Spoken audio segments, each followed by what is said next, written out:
the leaders stepping back and taking a breath to calm down, the crisis will definitely escalate. And I can't predict where the party will end, but quite likely where others have ended. That's a likely trajectory. Because you see, what happens is, once people who are in the party now start acting against others, and others seek to resist them and so on, quite often those who are in power tend to revert to the state to protect them against their members. And I think that is a likely trajectory. If leaders don't step back and reflect on whether that's where they want FDC to go, I think it's important that leaders stop back, because there is now like an outright war. It's still a war of words, but it can degenerate even into a physical confrontation, like we have seen indeed outside headquarters of other parties. In fact, I hear that now to enter FDC headquarters, you need to be screened in some ways. There are kanyamas there and things like that. So that escalation is likely to continue if leaders don't step back, take a breath, and reconsider what all this means. And especially to try and resolve the contradictions which are there, which are real. But more especially, since this is also, and this is why this is very dangerous, because it is happening in an election year, internal election year. So, even before the election starts, you are at war. There is no way the managers of the elections are suspected to be uneven-handed.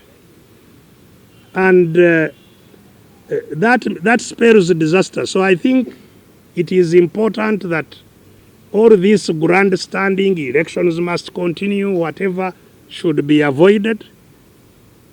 I think time should be created by the party leaders to resolve these contradictions, to have a credible process, a process in which they are, all members are confident. These other issues can even play themselves out in the elections, and maybe there will be no way of stopping that. But that's sometimes what elections resolve.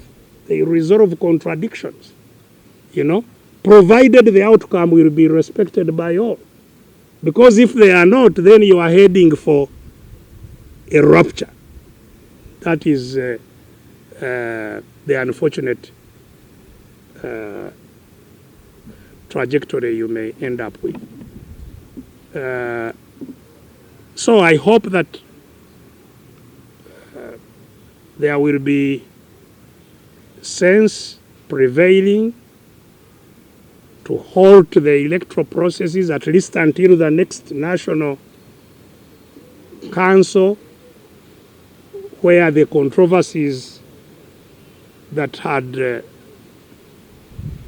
been discussed by them and they appointed a committee can then engage with that and engage with the other issues that are causing controversies, and hopefully get a solution out of it.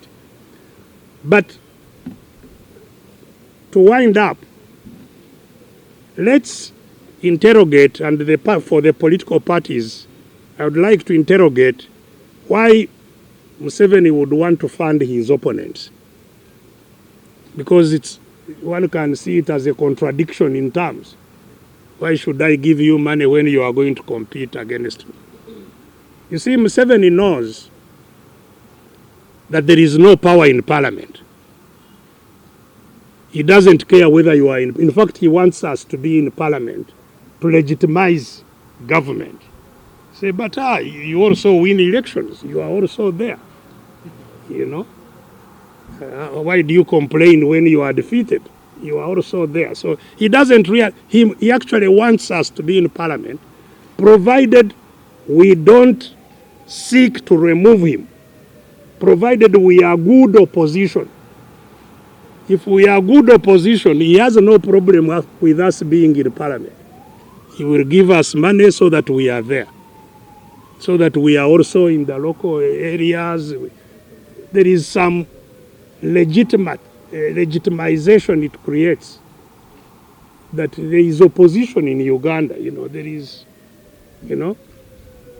and without that money, actually, opposition indeed, even as some kind of flowers may cease, because you may even fail to get people to be nominated. So he wants to fund an impotent opposition. Secondly, he does not want these opposition groups to link up. The linking up of opposition groups is something that he does not want to see. Whichever, the opposition groups must fight each other, actually, must be at war with each other. And he is behind the creation of feuds between opposition groups.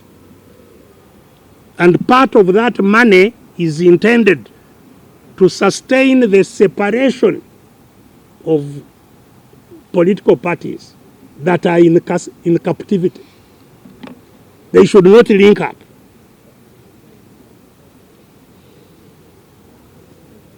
Now, if we don't do that, we will never get out of captivity.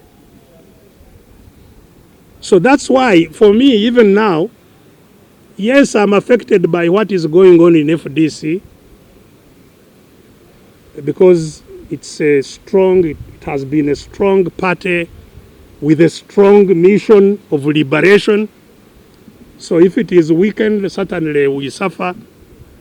But at the end of the day, what will liberate Uganda is to have a linkage of all those who are in captivity, regardless of their parties.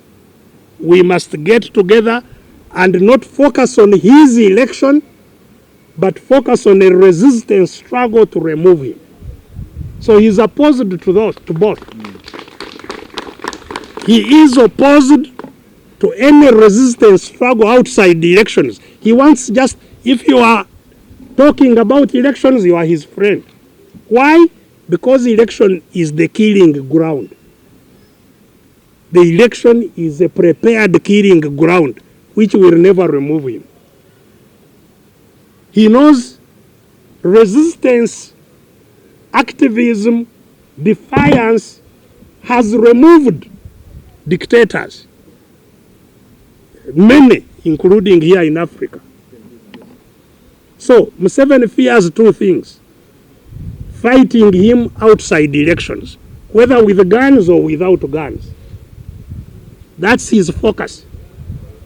So he pays money to the politicals not to engage in fighting him outside the elections, and in not getting together to build a strong popular force that will achieve that. So it's up to us.